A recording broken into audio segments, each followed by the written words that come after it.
Kung papilion mo, unsa man ilabay mo ngadtos kangit-ngitan o pasudlon mo sa kalipay sa Ginoo. Pasudlon sa kalipay sa Ginoo. Di mo gustong ilabay? Bisag ako di sa ko gusto, kuyawan. Pero unsa may basihanan sa Ginoo nga makasulod ta sa iyang kalipay, kinahanglan doon natay ikapresentar nga ginansya. Dunay income nga atong mapresentar niya. Di ganita karimit og income, ilabay ta ngadtos gawas. Lingay mong tupad ing nadaghan na kag income. Pangutan na ba? Nadaghan kag income. O unsa may basihan niya sa atong income, ang puhunan nga iyang gihatag. O kining puhunan mao ang mga gasa, kining gitawag nato gifts of the Holy Spirit, mga virtues, mga maayong kinaiya, mga maayong hiyas, maayong buhat, sama ng gugma, pasaylo, kaluoy, kamanggihatagon, kaalam, kamapugnanon sa kaugalingon, kahadlok sa Ginoo, kalig-on, ug uban pa. Kung mag-anam gani ni siya og kadaghan ang atong pagbansay niini, mahimo sa tang kanang sana mabungahon o malambuon. Pero wa ganita kabansay aning mga gihatag niya nato sa may mahitabo. Wa tay ginansya.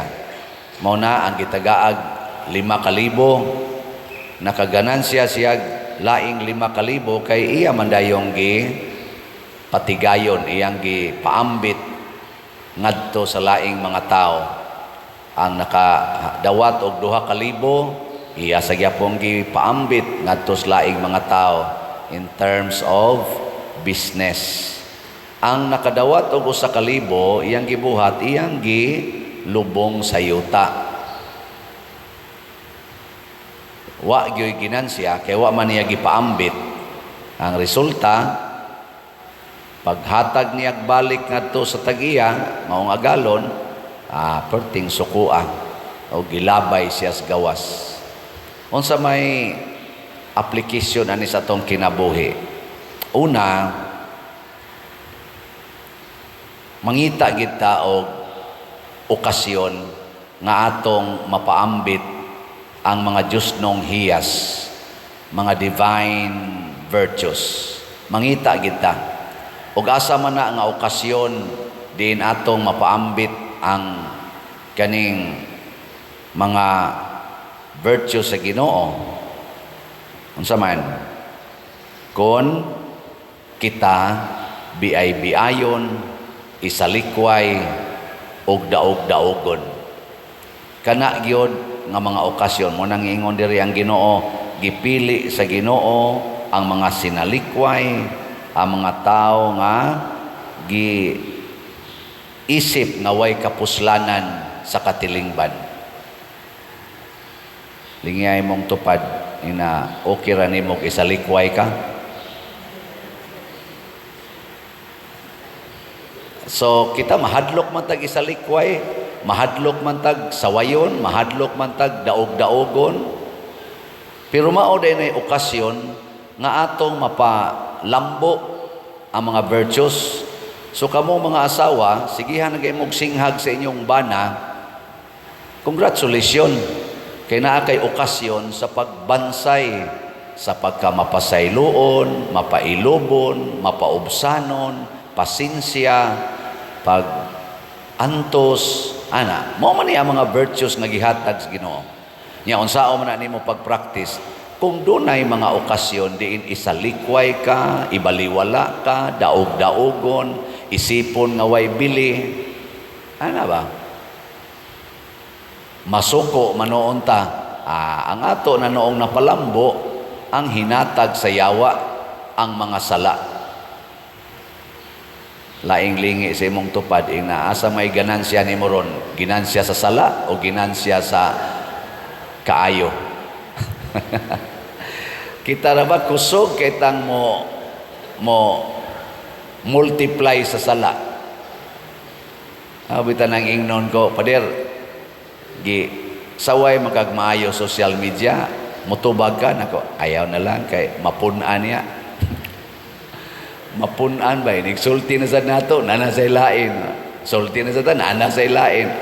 Mamultiply na noon. May pag maghilom na lang ta, o sakit, ihilak lang. Saon man yung gisaway magita. Ana. Di ba? Ingnon kang batignaong, ay nalagreklamo kay mapunan na noon, mas specify na noon. Mahingon ka, o say bati, siya, ilong lang nimo, bati, ana, mas specify na noon. May pagmuhilom na lang ka. May pagmuingon na lang ka, bisag bati kog naong, pero nahigugma man ko nimo. Bisag bati kog naong, pero di mo kong sawayon, pero gipasaylo gyapon ti ka. Di ba? Bisag imo kong gidaog-daog, pero sundon gyapon ako unsay imong sugo nako. Tumanon gyapon na nako. Bisag naghilak nako, dili gyapon ako usbod ang akong pagtahod o pag-honor nimo. Nindotay. Ginansya dayon ka. Og mao na nga nahimo silang mga dato, nahimo silang mga inila, ang kadtong mga gikuha sa Ginoo nga mga sinalikway sa katilingban. Kay nga naman, nakita mas mga tao nga nag-anam og tubo ang ilang mga maayong buhat. Una, pasalamat kita daog-daogo na ta kay sigihan tag daig, sigihan tag honor, sigihan ta og kaning pasidungog, usahay makalimot ta. Matod pa ni San Pablo, mga igsoon, hunahunaa kung kinsa kamo kaniadto. Nya di naman ta makalimot naman ka, labi nagprinsipal na kas eskwelahan. Nya sa una, magbaon lang kag bayabas, kay imong ipamaligya gani usahin bayabas para na kay kapalit og papel. Nya karon principal na ka, superintendent na kas eskwelahan. Basig malimot kag kinsa kas una. Nya kusog na kay ka mga saba sa imong mga teachers. Di ba? Hinumdumi sa una, mamutos ra kag mangga, mangargara, manguling, mangmakyaw ng gunahon. Nya karon pari na ka, dupa-dupa lang gamay, kwarta dayon. Masing malimot ba ka, kinsa kas una. Nya kinsa may nagpatubo nimo nga maingon ani ka karon, ang nagpili kanimo nga mao ang Ginoo. Ang mga sulugoon nagpabiling sulugoon, hangtod nga sila gitagaag puhunan og nahimo na sad silang mga negosyante. Sulugoon na gito sila. Pero ang naghatag nilag puhunan mao ang ilang agalon. Kita ang Ginoo may atong agalon, tagaan ta niyag puhunan. Nya kanus-an na nato pag ginansyahon, kinahanglan musuroy ta. Di ta mahadlok sama atong nakadawat og sa kalibon hadlok man. Di ta mahadlok mo padayon ta pagpaambit sa ato mga maayong hiyas ngadtos mga tao nga usahay og dili man kanunay nagsaway, nagsigi og kaning daog-daog, gasigi og panglibak, gasigi daot nato. Kana gid sila maoy atong mga gitawag og kliyente or customer. Muna si Mama Mary, purti na yung daghana niya kanini ang grasya tungod kay iya mang gipaambit ang tanan. Ang tanan gyud iyang gipaambit way hunong ngadtos mga taong mga buangon o mga kriminal. Ang iyang anak iyang gihatag ngadto nila. Ilang gidaog-daog, ilang gilatos, hangtod na gyud gibitay sa cross, wa gyud mo balibad ang mahal nga Birhen Maria. Matod pa ni Saint Thomas Aquinas, the cross perfects all virtues.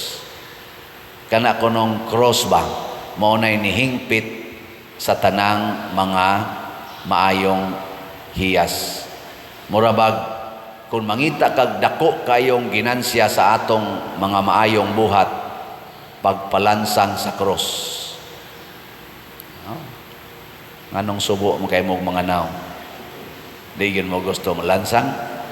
Lahi kay imong kalipay kung kamaotang mo higugma sa tao nga wa mahigugma nato. Tisting iragod ninyo? O wapa mo katisting? Lahi kayo ang kalipay. Ako, usas akong gipasanginlan nganong napari ko, tungod kay nakaagi kong daghan kaing pagsaway, daghang pagsalikway o pagdaog-daog niadtong nagserbisyo pa ko dito sa simbahan sa Guadalupe. Tungod lagi kay ubos kayo.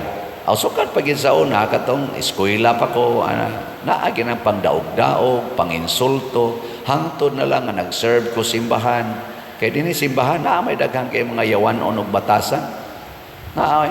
Lingiyay mong tupad. Kaya kita nakas mga naong sige, nagsimba, pero mga hinawayon kayo, mga self-righteous kayo, naagi na sa simbahan.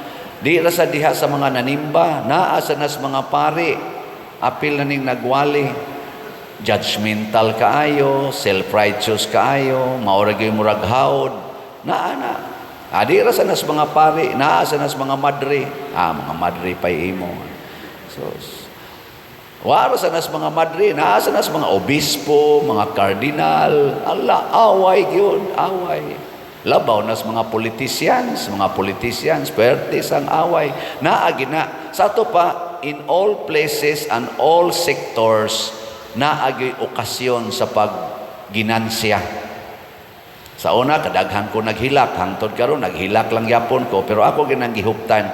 Ako gining i-invest ang pasaylo, ang pagpaubos. Nya ako sa usahay, ang akong batasan, maurasay mo pakauaw na ko. Usahay makasinghag ko aning sakristan, kana mga drivers, muhilak in town. Human sa ana, mauwaw sad ko. Makaingon sa ko sa kong kaugalingon, pakauwaw man lang kong wali-wali. Nya nga akong batasan, dali man kay kong masuko. Ingon sang Ginoo kana, okasyon na sad na sa pagpaubos. Nga ingon ana ra gid ka. Kana bitang ang atong batasan mismo, moy mo pakauwaw na to. Bantay mo na.